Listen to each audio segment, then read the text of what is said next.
Legal, Léo, obrigado. Primeiro, boa noite, cumprimentar todo mundo que está nos assistindo, né? Cumprimentar aí o presidente Rubem Delgado, cumprimentar o presidente Léo Fares. Sensacional toda a colocação do Rubem, né? Como ele contextualizou tudo isso que está acontecendo em relação ao momento, à tecnologia. E tem um ponto que eu acho que assim, eu notei alguns pontos interessantes, você falou, Rubem, principalmente o ponto que envolve pessoas, né? Quando a gente fala desse momento que nós estamos vivendo e todas as coisas que a gente já deveria estar preparado, como você disse, tudo já estava aí, né? Mas como é que isso tudo movimentou de uma vez, de uma hora para outra, né? Tivemos que sair para o futuro já em uma semana, a maioria das empresas teve que ir para home office. Questões de teletrabalho, que tinha uma série de discussões, né, polêmicas, leis, quer dizer, tudo deixou de lado e aquela máxima da beira do precipício, né? O ser humano à frente do problema lançou mão de tudo que se questionava e a coisa começou a funcionar.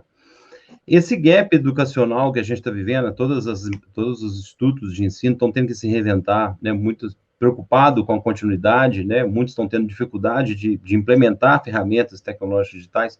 Não seria esse momento ideal para poder questionar tudo, como você diz, né? Não deixar pedra sobre pedra, questionar tudo e aproveitar esse momento que o modelo educacional, as ferramentas de entrega vão mudar para questionar as matrizes, para questionar por que está ensinando uma matemática que não vai ser aplicada, né? Não é esse, talvez, o momento da gente dizer, espera, você vai preparar o quem para um futuro que não existe? Vai preparar uma pessoa formada com pós, com mestrado, para aplicar em quê? Se o laboratório está em nuvem, igual o Léo está falando, se os centros de excelência estão em nuvem, se a pesquisa está em outra área, né? Não é esse o momento da gente questionar tudo isso, né?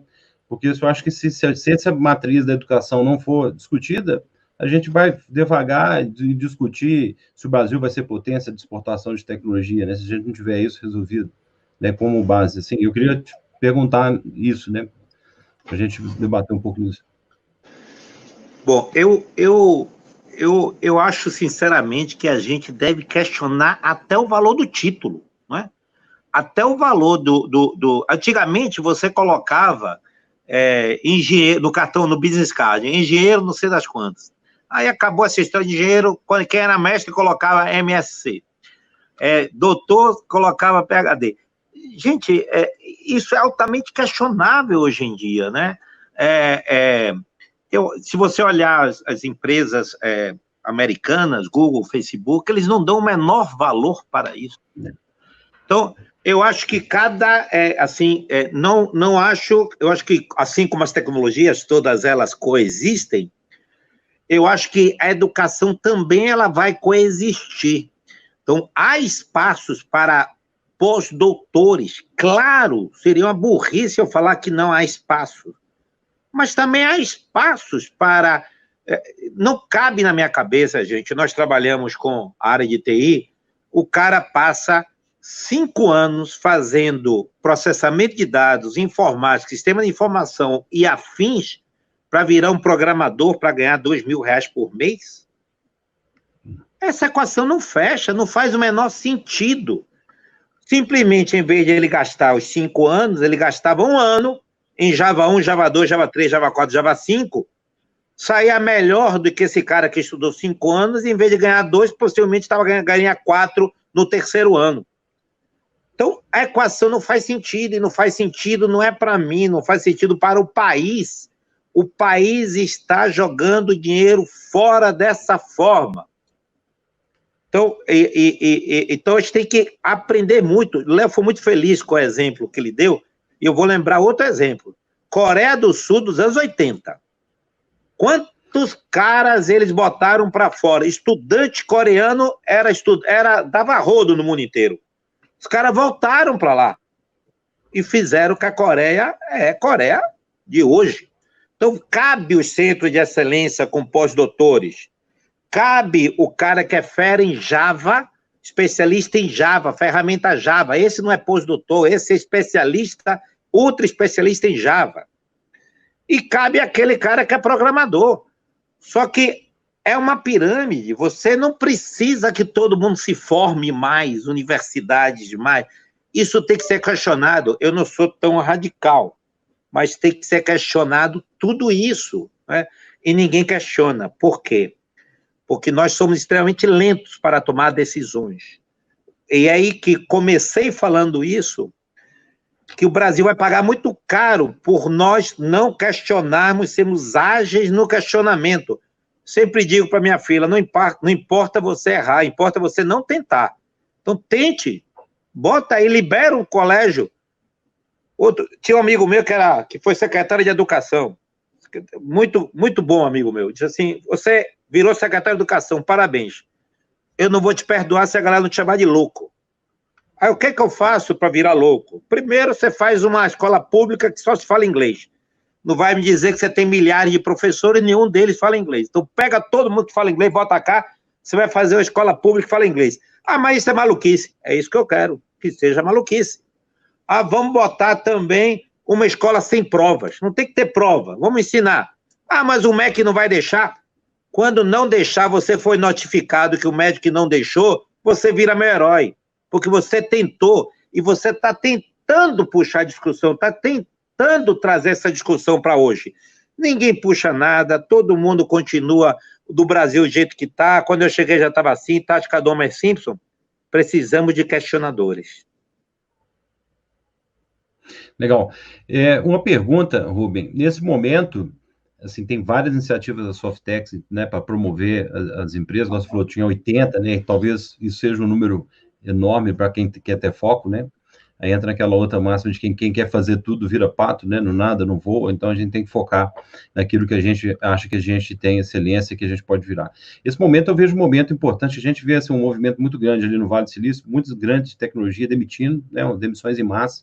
A gente sabe que a hora que o mercado retomar, vai ter uma retomada, a gente não sabe o ângulo dessa curva de retomada, mas as empresas brasileiras, né, os grandes desenvolvedores de software, e aí aproveitando também essa questão do câmbio do dólar, não é um momento estratégico, que recado você daria aí para os associados da CES Minas, né, da CESPRO, de Minas e também de todo o Brasil, de como que pode aproveitar melhor esse momento? O que você vê uma estratégia rápida, assim, para a gente tentar ajudar as empresas que podem exportar software, que podem desenvolver? Por que não pode desenvolver para o Facebook, para a Salesforce, que está em São Francisco, né? Nós estamos todo mundo conectado, nós estamos vendo o mundo híbrido, né? Todo mundo trabalhando de casa. Como é que você vê isso? Eu vou te dizer claramente, talvez o pessoal não goste muito da minha fala. Você trabalhar como desenvolvedor para outro, modelo Índia, eu particularmente não gosto, né? Há muito tempo atrás, até numa discussão lá com o Júlio Semeghini, com o pessoal da Brascom, há muito tempo atrás eles defendiam lá esse modelo vocês devem lembrar, com o argumento do Nearshore. Né? Nós somos a Índia 2, porque a Índia é muito longe, os argumentos, até lembro dos argumentos, a Índia, ninguém quer fazer negócio com a Índia, os caras, e não, o Brasil está aqui do lado, nós temos gente, então somos Nearshore. Mas esse negócio de desenvolver para os outros, eu tenho minhas restrições. Primeiro, porque eu acho que nós não somos competitivos, né? Você brigar com a Índia é uma briga, assim, eu acho que parece briga da indústria com a China, né? Uma briga que você já perdeu. Por outro lado, eu acho que nós temos capacidade e competência para criar nossos próprios softwares. Então, eu acho que a gente pode, sim, criar centro de excelência, investir em software, fazer o que Israel fez. Israel mudou isso aí em 10 anos, né? Se eu te perguntar, todo mundo sabe software israelenses, a Waze, tem um bocado lá. Me diga um software indiano, né? Aí você pergunta, você é muito bom na área de software, eu te perguntar, o que dá mais dinheiro, a replicação de software ou uma fábrica de software? Me diga uma fábrica de software americana aí que existe. Ninguém quer saber de desenvolver software.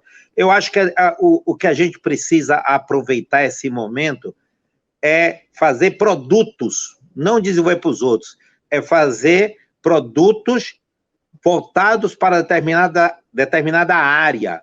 Então, você pode dizer, vamos pegar carona nas tecnologias? Perfeito. Então, primeira coisa, ver quais são as tendências do mundo. As tendências do mundo é inteligência artificial, determinada área, então vamos aplicar qualquer coisa. Se eu fosse FAPEMIG, colocaria assim, eu vou fazer um edital de fomento para a área de inteligência artificial voltado para agrobusiness. Só quero, mas não é só para a turminha de Minas, não, vai ser aberto. Quem quiser vir por Minas, venha, porque eu quero ser o cara. do mundo de inteligência artificial voltada para a área de agrobusiness. Aliás, traz gente de Israel também, traz gente do mundo inteiro.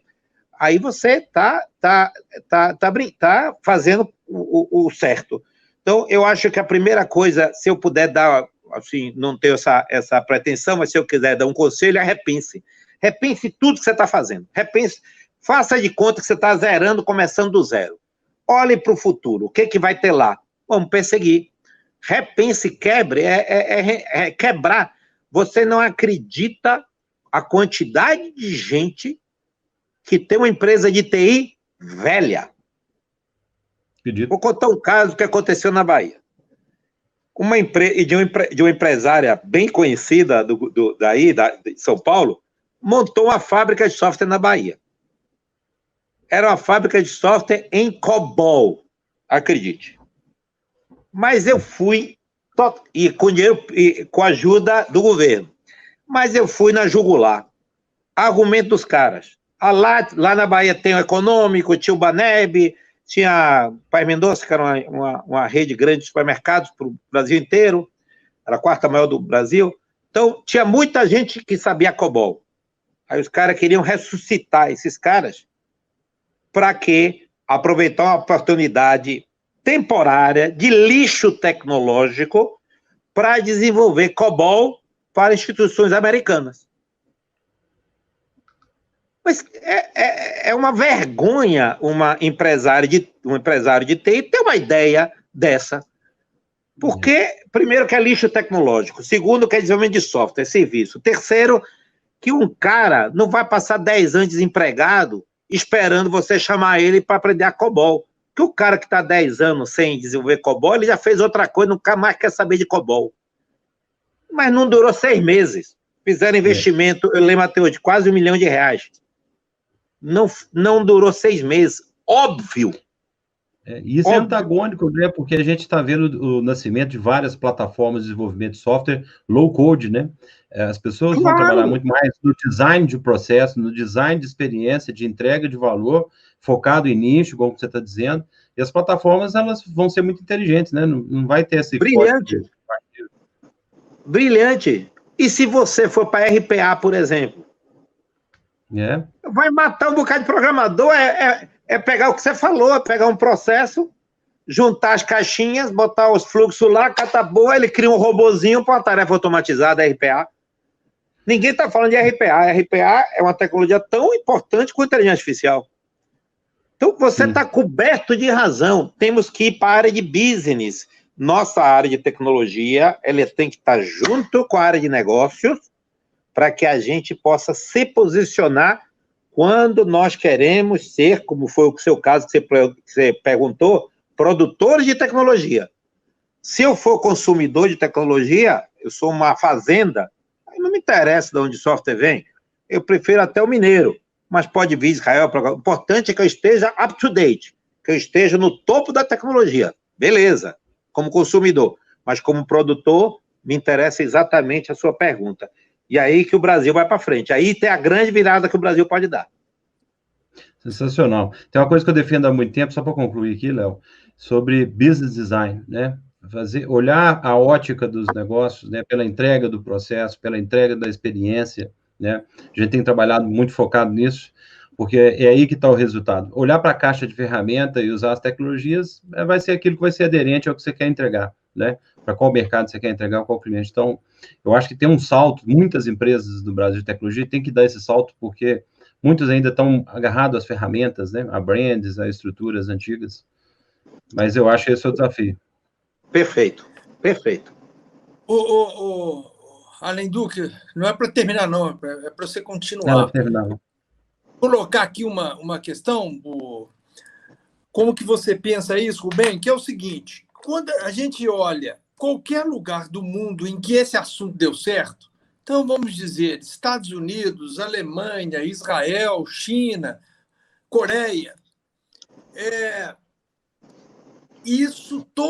toda essa indústria foi induzida por ação pública, por investimento público, sem exceção. Estados Unidos, até hoje, né, só o investimento em defesa são 400 bilhões de dólares por ano que injeta no Vale do Silício uma quantidade enorme disso, a gente não vê, né? Mas está lá. Israel nem se fala, a China não precisa falar, a Alemanha a mesma coisa, e por aí vai. Eu observo que há uma crença no nosso mundo público de que não, que o mercado resolve esse problema. Eu queria saber a sua opinião sobre isso. Você que é um amante de história, Léo, você vê perfeitamente que essas oportunidades, elas acabaram até acontecendo rápido, mas elas, mais uma vez, a história já nos contava, né? Você deve estar lembrado muito bem de que depois da Segunda Guerra Mundial, o Japão colocou um posicionamento de eu fabrico bom, eu fabrico barato. E até a fama dos produtos japoneses eram muito ruins até a época de Toyota, né? Antes de Toyota, né? Aí depois, posteriormente, qual foi a segunda etapa? A segunda etapa foi adquirir qualidade e virar referência. Foi assim que fez o Japão, né? Hoje em dia, a indústria automobilística, hoje em dia não, já há 10 anos atrás, a indústria automobilística americana morria de medo da indústria automobilística japonesa, morre de medo, né? Porque eles realmente, os americanos pararam no tempo. Então, o que a China fez? Exatamente a mesma coisa. Absolutamente a mesma coisa. Então, a China começou com produtos, engenharia reversa e todas as estratégias, e começar indústrias baratas e mão de obra barata, e produzindo. Hoje nós temos carros chineses com qualidade até questionável, mas não temos mais, por exemplo, tecnologia com qualidade questionável, né? Aí tem a Huawei que não deixa a gente mentir. Então, fatalmente, as coisas, elas têm uma estratégia. Essa estratégia, como você mencionou, como todos mencionaram, americanos fizeram a mesma coisa da atração com aquele visto H1B, de atração de gente lá para o Vale do Silício, onde não tem uma empresa sequer que não tenha brasileiros. Tem uma empresa, pode ser uma startup que não tenha brasileiros lá dentro. Então, ninguém vem dizer para a gente que o brasileiro não tem capacidade, não tem tecnologia, nós somos tudo de bom. Qual é o problema? Estratégia. Nós não temos estratégia de país. Nós não sabemos onde queremos chegar. Nós não temos posicionamento. Então, o que o Brasil tem que fazer? Fazer o que nossas empresas estão fazendo agora. Para tudo, fecha. Qual é o futuro? Como é que eu faço para chegar lá? Onde é que eu tenho que ir? Quais são os caminhos que podem encurtar o caminho? É o caminho Embraer? É um caminho de um polo de startups na área de biotecnologia, na área de IA para a área de agrobusiness? Não é? Para pulverizar, para a gente ter várias Embraerzinhas? Qual é o meu caminho? Então, simplesmente nós não sabemos aonde atirar. E aí que vem os problemas que o Brasil tem, né? A gente não tem escolhas, a gente não escolhe, a gente aceita tudo, a gente compra tudo, importa tudo, não é bom em absolutamente pouca coisa, não somos reconhecidos, e é um gigante que... Sabe qual é o problema do Brasil, que eu sempre digo? O Brasil é muito rico. Ele tinha que ser um pouquinho mais como o Chile, faz país pobre que fez o dever de casa, né? Como outros países que fazem o dever de casa. O Brasil é muito rico. E aí o cara pesca, tem comida. Então, realmente, infelizmente, nós não temos um direcionamento claro de que país nós queremos para o futuro. E, mais uma vez, eu volto a dizer que isso é extrapolado para estados, isso é extrapolado para municípios, que se preocupam muito mais em salvar suas vidas dos órgãos de controle do que realmente arriscar e produzir. É o que nós temos. Tudo engessado.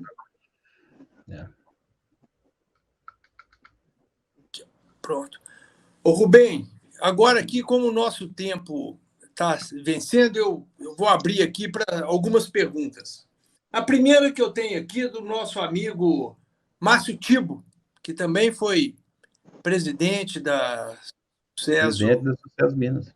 Sucesso Minas, trabalhou com a gente na Funsoft muitos anos. Ele coloca aqui uma pergunta delicada. Ele está dizendo o seguinte: a globalização mostrou-se frágil com a dependência chinesa tão clara nessa pandemia. Como a área de TI, como um todo, software e hardware, deve se posicionar? Oportunidades e ameaças dentro dessa fragilidade da globalização. O que você acha que pode acontecer e como as empresas deveriam se posicionar nisso? Pergunta difícil pra caramba. Pergunta de $1 milhão. Quem souber vai ganhar um dinheiro. É uma pergunta muito complicada, mas eu acho que a globalização ela está muito mais como uma oportunidade do que como uma ameaça. Eu acho que a globalização é um caminho sem volta. Eu acho que essa pandemia vai dar um passo atrás, talvez, com algumas medidas protetoras, nós já estamos vendo isso, mas é um caminho absolutamente sem volta. E eu acho que a gente tem que... eu acho que realmente, se você olhar essa dependência que o mundo tem da China, ela é uma dependência que foi construída aos olhos de todo mundo, inclusive com títulos americanos sendo vendidos à torta e à direita lá para a China. Então, eu acho que... sabe qual é o problema? Eu acho que o Brasil está um pouquinho, assim, assistindo em camarote tudo isso. Eu acho que o Brasil... eu acho que o Brasil é aquele cara que fica ali rodando para ver o que sobra para ele. Não é aquele menino briguento, não é aquele menino chato que diz agora é minha vez, agora é minha vez, agora é minha vez. E eu acho que as oportunidades cabem exatamente de ser um menino briguento. Eu acho que como a gente deve se posicionar, eu não sei. Mas o que eu lhe digo é o seguinte, tem que se posicionar. O Brasil, ele não se posiciona. Quer dizer, a pergunta... você está tendendo eu estou tendendo a você me dizer qual é o caminho, qual é a posição que o Brasil deve ter, ou quais nossas empresas devem ter. Eu só te digo uma coisa, eu acho que a gente deve ter uma posição, a gente está longe da escolha ainda, a gente nem se posiciona ainda, a gente nem aprendeu a se posicionar, essa que é a verdade. Então, como a gente não aprendeu a se posicionar, nem sequer a gente erra. O Brasil nem errou. O posicionamento da Embraer foi perfeito, mas ele é um posicionamento que a Embraer teve de uma empresa que foi muito oriunda dinheiro público. Não sei se isso é uma coisa que vá perpetuar ou criar várias, mesmo porque é um jogo muito grande. Agora, eu quero exemplos de posicionamento onde a gente errou, onde a gente fez, por exemplo, um Vale do Silício ou o sul da China, o sul da Índia, Chennai, Bangalore, que se posicionou como uma fábrica de software e de telemarketing do mundo inteiro. A gente nunca tentou fazer esse tipo de situação, né? Então, eu acho que a gente, não sei qual é o posicionamento que a gente deve ter, mas eu acho que a gente deve errar. Eu sempre digo nas palestras que eu dou para empreendedorismo, que se você não falir uma empresa, para mim você não vale muito, não. Tem que falir, tem que errar. Se você não errar, não é um bom empreendedor. Você tem que errar para ver o limite. Você sabe aquela curva que você dirige até você derrapar? Se você não derrapou, você nunca vai saber o limite da curva. Então, a gente precisa errar, precisa falir empresas, precisa ter posicionamento, dar errado. A gente precisa se posicionar, ser o líder da América Latina. A gente precisa, historicamente, uma liderança erradamente tomada pela Argentina. Como é que a Argentina virou líder da América Latina porque a gente não fala espanhol? Faz o menor sentido a Argentina ter sido líder da América Latina. O Brasil tinha que ser líder da América Latina, uma situação natural. Não. A Argentina virou líder da América Latina e deixa ela lá. Então, eu acho que a gente tem que se posicionar. Sequer essa escolha nós tivemos. Eu queria complementar esse comentário do Rubem, essa questão de atitude, né? Tem que fazer alguma coisa, tem que ter atitude, né? Se posicionar, tomar frente a alguma coisa. E até atitudes importantes que a gente vê pouca apoio, pouca unidade por causa dessa falta da estratégia de como país, né? Essa falta de união da visão. A gente tem uma grande iniciativa aqui em Minas, em Santa Rita do Sapucaí, nós temos ali uma área de telecomunicações extremamente avançada, né? O Enatel e todas as escolas técnicas. Ali se produz tecnologia, desenvolve tecnologia. Você comentou de uma das empresas, toda a tecnologia 5G da Huawei não está sendo desenvolvida na China, está desenvolvendo em Santa Rita do Sapucaí. Da Ericsson está sendo desenvolvida em Santa Rita do Sapucaí. Eu conheço Santa Rita do Sapucaí, nós tivemos lá, a Sucesso tem uma participação muito grande, muito próxima lá do Extremo. E o Brasil não conhece Santa Rita do Sapucaí, né? E não coloca isso para poder ser algo maior, né? Que poderia ser muito maior. Então, podia ser nosso. Coisas... Não precisa ser Huawei, Ericsson, podia ser a gente. Nosso. Sim, podia ser nosso. Podia ter as empresas desenvolvendo a tecnologia, desenvolvendo, né, toda a estrutura tecnológica lá, desenvolvendo hardware, desenvolvendo software, exportando. Eles estão lá desenvolvendo, agora eles estão com essa linha, né? Eles desenvolveram lá uma tecnologia para agrobusiness, para IoT, para o campo, né? Internet, que você consegue ligar um rádio, consegue acender sinal Wi-Fi, né? Em larga escala, em campo. Quer dizer, a gente tem que colocar isso na mão. A gente ainda tem aquela questão de brasileiro também, que a tecnologia boa é a tecnologia de fora, né? Tem muita realidade da brain. Então, tem uma série de coisas aí que envolve isso, né? Muito bem. O Mauro José Santos Brito, ele fala, quebrando nessa destruição dos paradigmas todos, isso deve valer também para os modelos de negócio. O que você comenta sobre isso? Claro, lógico, né? Eu acho que a gente deve pensar que o mundo todo sob serviço ele é muito mais sensato e que o share é muito mais sensato. Eu não consigo entender.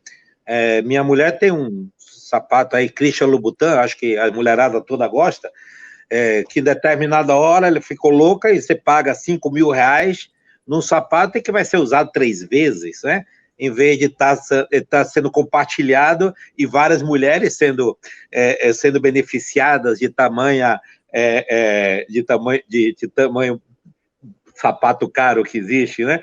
Então, e isso para o homem também, o ser humano, eu não acho nada, digamos assim, interessante você, cada um de nós está dirigindo o seu carro que é para 5 lugares, por que um cara utiliza, são 5 lugares, você tem um. Então, eu acho que o mundo das startups nos ensinou que você pode compartilhar carona indo do Rio para São Paulo se você dirige sozinho, né? Então, o mundo está eu acho que já tem escambo acontecendo na internet, volta às origens, né? Então, eu acho que todos os modelos, perfeitamente, todos os modelos têm que ser repensados, né? Eu acho que a bancarização vai mudar bastante, concessionárias de automóveis podem sumir. Eu acho que, realmente, se você entrar na particularidade de cada negócio, eu vou ser bem fatalístico em relação aos negócios que tem no modelo tradicional. Então, os modelos de negócio todos têm que ser repensados, você tem que pensar o seu. Eu acho que todos têm esse dever. E eu acho que sobreviverá quem pensar primeiro, quem pensar antes, se aliar logo antes. Detalhe que, como eu falei na minha fala aí, tem que tomar um pouquinho de cuidado, porque o mundo dos unicórnios, nesse modelo, eu acho que vai ser mais complicado. Acho que tem que pensar no mundo das zebras e no mundo dos camelos. Esse vai ser mais atual. Rubem, só mais uma pergunta aqui, que essa é minha mesmo, porque eu tem outras perguntas aqui, mas nós encaminharemos para você. É só uma questão que tem muito a ver, que precisa ser compreendida. Você pega, por exemplo, a indústria de software no Brasil, ela é maior do que a indústria automobilística, só que é mais espalhada, tem menos agentes, mas ela é maior. No entanto, o poder de lobby, de influência da indústria automobilística é muito maior do que a indústria de software.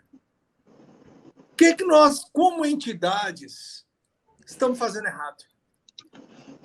Mas aí essa pega. Eu falei no início que essa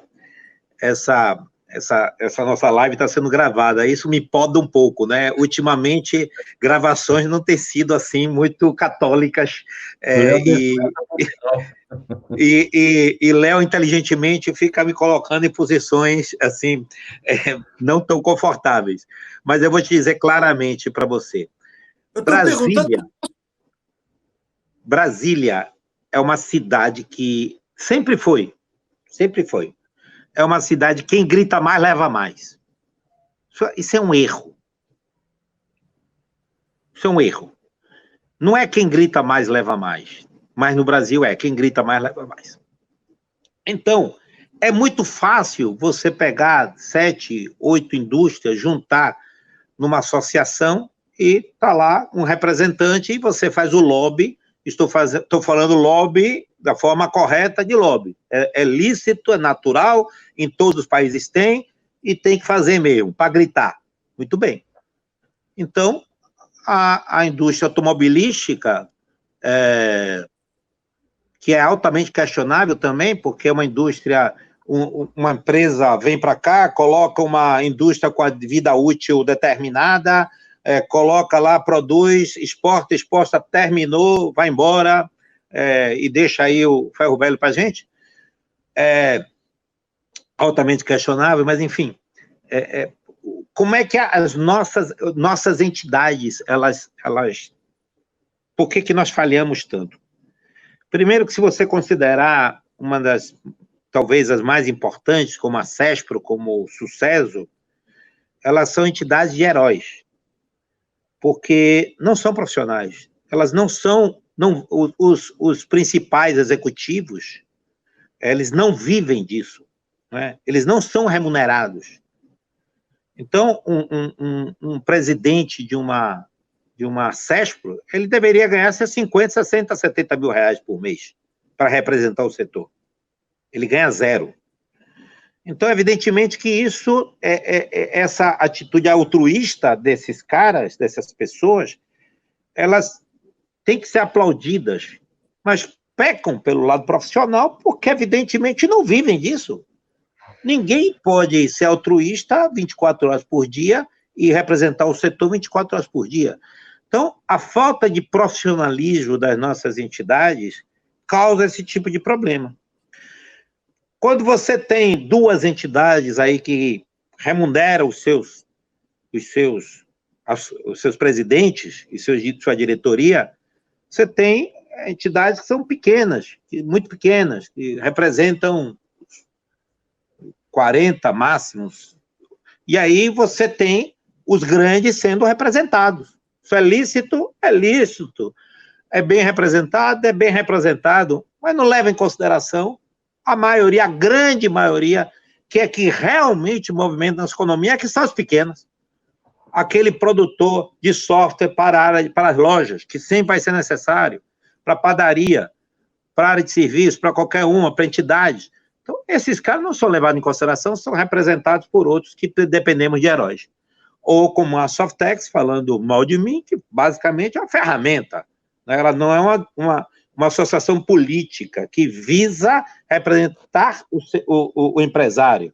Ela, basicamente, é uma ferramenta de aplicação de políticas públicas. Então, essa vai ser o papel como ferramenta de aplicação de políticas públicas, mas numa dividida ela não se posiciona, porque não deve, não é a função dela. Quem representa é uma CESPRO, uma Sucesso. Mas esses caras são heróis, tem que bater palma e agradecer o resto da vida. Então, qual é o problema? Nosso setor não é organizado. Simples assim. E quando o setor não é organizado, você tem 5 caras que batem a cabeça. Um vai para um lado, outro vai para o outro. Eu já presenciei diversas reuniões no Ministério em que uma associação foi a favor de uma coisa, a outra associação foi a favor da outra, os caras saem e o secretário fala, ainda bem que vocês são assim, senão ia ter um grande problema. Eu vou decidir o que eu quero, ninguém vai falar nada. Simples assim. Se você não tem união, o cara decide qualquer coisa. Como é que a gente organiza isso, Rubem? Porque eu e o Léo já estamos falando nisso, nós estamos roucos de ficar falando que a gente é um setor desorganizado, cada um puxa para um lado, exatamente o que a gente debate aqui em Minas. Vocês são um exemplo. Minas é um exemplo. Minas, Pernambuco, Rio Grande do Sul talvez sejam os exemplos. Rio Grande do Sul não. Minas e Pernambuco são os exemplos. Quando você tem uma entidade ou alguma coisa, pode ser virtual, mas uma coisa que aglutine as outras entidades e que simplesmente, numa conversa, num diálogo com o poder público, com quer que seja, é só essa entidade que pode se pronunciar. Então, essa entidade fala pelo setor. Pernambuco faz um processo um pouquinho diferente, que também é um exemplo. Eles pegam as lideranças e ficam rodando essas entidades, então eles são muito perto. Então, o cara que é da Softex Recife, depois vai para a CESP, depois vai para a Sucesso, eles ficam rodando, depois para o sindicato. Então, você tem uma certa... É outro modelo, que não é o de Minas, ou pelo menos o modelo que eu conhecia de Minas, posso estar falando besteira. Então, eles têm outro modelo, mas que ele é aglutinador também, as entidades se conversam e eles rodam. Agora, você tem estados em que simplesmente Softex não fala com a CESP, são brigados, Sucesso não fala... Aí você não tem nada, me perdoe, não tem. O Brasil mesmo, as entidades nacionais, você tem 5, 6 entidades fortes nacionais, é que elas não se reúnem há mais de um ano. Não tem uma reunião sequer, não tem uma conversa, nenhum posicionamento, né? Eu tentei formar uma vez, chamada FNTI, Federação Nacional de Entidades de Tecnologia da Informação. Eu tentei, quando era presidente da CESP, eu tentei fazer isso. Tentando fazer isso, mas não deu certo. As entidades, cada um tem seus interesses, e elas não ficavam submissas a uma entidade virtual maior, tentando copiar o modelo de Minas, pelo menos que eu achei. Então, se você não tem união, cada um vai fazer da forma que achar, e os governos vão deitar e rolar, e vão dar muito mais importância à indústria automobilística. Muito bem. Em função do tardar da hora, eu quero agradecer muito, Rubem, a sua participação, as questões que você colocou, que são muito ricas, às vezes revolvem problemas antigos que nós sabemos, né, Arlen? E a gente tem conversado isso com o Távora também, é um problema complicado, a gente tem que achar o caminho para poder superar. Eu gostaria agora, no fim, de convidar a todos para o próximo evento, que vai ser no dia 4/6, quinta-feira também, 18 horas, e o tema vai ser Capitalismo em Transe e o Comportamento das Lideranças. E a nossa convidada é a Sandra Boscia. Ela é diretora executiva das revistas Época Negócios e Pequenas Empresas e Grandes Negócios. Os nossos companheiros estarão aqui com a gente novamente para poder nos ajudar nesse debate. Muito obrigado, boa noite, até a próxima. Muito obrigado. Boa noite, prazer, Rubem. Obrigado, Léo, mais uma vez. Prazer também. Obrigado. E sucesso aí para todos vocês aí. Para nós.